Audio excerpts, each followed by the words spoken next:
Une session de renforcement de capacité sur le canevas de soumission de projets du Fonds national de développement agricole FNDA a réuni agriculteurs, entrepreneurs et leaders d'organisations professionnelles agricoles les 12 et 13 juin 2026 à Comé dans le Mono et à Kpomassé dans l'Atlantique. En collaboration avec la Chambre nationale d'agriculture du Bénin, les participants repartent avec les clés pour constituer des dossiers solides et saisir des opportunités de financement offertes par le FNDA. Cette séance de formation vise à renforcer la capacité des acteurs, les exploitants agricoles, les entrepreneurs agricoles, les OPA, les leaders des OPA sur le canevas d'AVIA projet du FNDA qui est lancé au niveau des guichets 1 et 2. Et nous avons mis l'accent sur les pièces indispensables qu'il faut fournir pour que le dossier soit éligible et les filières qui sont touchées lors de ces évaluations. Nous avons également précisé aux participants que c'est pas de ne pas attendre que le FNDA lance l'avis appel à projet avant de commencer par s'atteler à ça. Cette mise à niveau porte essentiellement sur 2 guichets de financement du FNDA. Cette session nous a permis de faire la lumière sur le guichet 1, qui est un guichet qui est dédié uniquement à la subvention des investissements agricoles, et le guichet 2, qui est dédié aux services non financiers. Ce sont ces 2 guichets qui ont fait l'objet de notre entretien ce matin avec les acteurs. Pour beaucoup d'agriculteurs au Bénin, accéder à un financement reste un parcours semé d'embûches, manque d'informations, dossiers incomplets, méconnaissance des procédures, autant d'obstacles qui freinent le développement des exploitations agricoles. Depuis cette formation, les choses pourraient bien changer pour plusieurs acteurs du secteur. Je pense que grâce à ces acquis, nous pourrons pouvoir mieux constituer nos dossiers pour pouvoir être sélectionnés par le projet. Je n'ai jamais obtenu de subvention. Je me suis battu moi-même.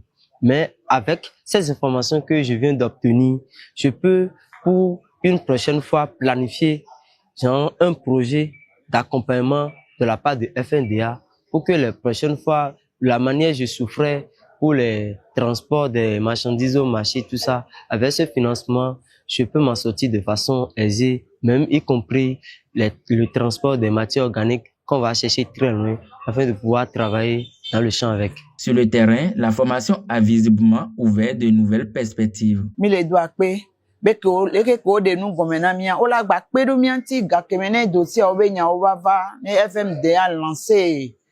Appel au projet à Milatedo Hoholeme, parce que Pedenti Kelemia, et là, non, miandile, miambe do de cabe ou ben koyime. No meja kwe mi tongbe o, fo gbingbon de le de me. Bo fielo de mi wadi yin nu de bo mi la ido nu enji. Me yin nu de le do nu enji. Bo mi je huyo mi na tunde mi na blog mo. O de ndo bo na do nu ye o we ndo. Ye no pon de blog mo de yo nu ku mi ton. Bon, il n'a pas ça, soumet. Bon, on a appelé même ti meno nous et na inde mona vivre nous. Parmi les participants, une voix sort du lot. Cette agricultrice a osé ce que peu envisagent dans sa localité. Planter du cacao à Kpomassé dans le département de l'Atlantique. Une initiative pionnière dans une zone où cette culture reste encore marginale mais qui appelle un soutien à la hauteur de l'ambition. Donc, Kpomassé, mettons cacao, café, Côte d'Ivoire, mais aussi c'est de. On me ka henwa Kpomassé. Me henwa Kpomassé fi dion sin 2025 ouais. Bon ko dion men dion cacao na je sin senjiro Kpomassé. Mon ko elo men dion mi de kontambo bodo kan vande ouais. Mon to gan mi ve. Do ni tundo nu mon konton wa Benin. Bon mi do kan vande ouais bon ni ko pon mi bona to ha mi do yane. Un appel direct au pouvoir public, car si l'initiative individuelle est là, les moyens manquent encore. C'est précisément le type de projet que des institutions comme le FNDA et la Chambre nationale d'agriculture du Bénin ont vocation à soutenir à condition que les dossiers soient bien ficelés. Désormais informés, les acteurs agricoles n'ont plus d'excuses pour rater le prochain avis à projet et surtout plus de raisons de s'y préparer seuls.